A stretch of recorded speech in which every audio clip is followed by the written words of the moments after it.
ভালোবেসে সখী।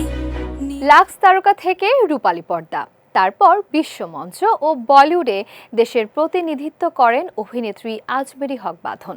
মাঝে মাঝে তিনি জীবনের গল্প সোশ্যাল মিডিয়ায় ভাগ করে নেন, কখনো ঘাত প্রতিঘাত, কখনো নিজের ভাবনার কথাও এ মাধ্যমে তুলে ধরেন এই অভিনেত্রী। সম্প্রতি একটি স্টেটাসে জীবনের সংকট নিয়ে কথা বলেছেন এই অভিনেত্রী। আজমেরী হক বাঁধন বলেন, জীবনে এমন কিছু মুহূর্ত এসেছে যখন সত্যিই মনে হয়েছে সবকিছু শেষ, আমি শেষ হয়ে গেছি, সামনে এগিয়ে যাওয়ার আর কোনো পথ নেই। কিন্তু আল্লাহই সবচেয়ে ভালো জানেন আমাদের জন্য কি কল্যাণকর। প্রতিবারই তার রহমত এমনভাবে আমার কাছে পৌঁছেছে যা কখনো কল্পনাও করতে পারিনি। মনে হয়েছে প্রয়োজনের মুহূর্তে আকাশ থেকে যেন কোনো সমাধান নেমে এসেছে।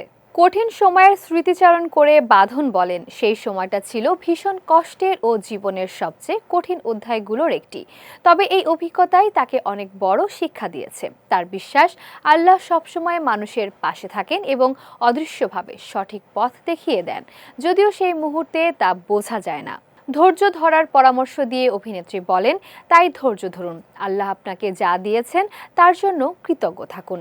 আন্তরিকতা, সততা ও নিষ্ঠার সঙ্গে নিজের কাজ করে যান, একদিন সবকিছুই আপন গতিতে ঠিক জায়গায় এসে দাঁড়াবে। নিজেকে ভালোবাসার পরামর্শ দিয়ে তিনি বলেন, নিজেকে ভালোবাসুন, নিজেকে সম্মান করুন, বিনয়ী থাকুন, অন্যের প্রতি সহমর্মী হন, অন্য সবার সঙ্গে দয়া ও সম্মান প্রদর্শন করে আচরণ করুন।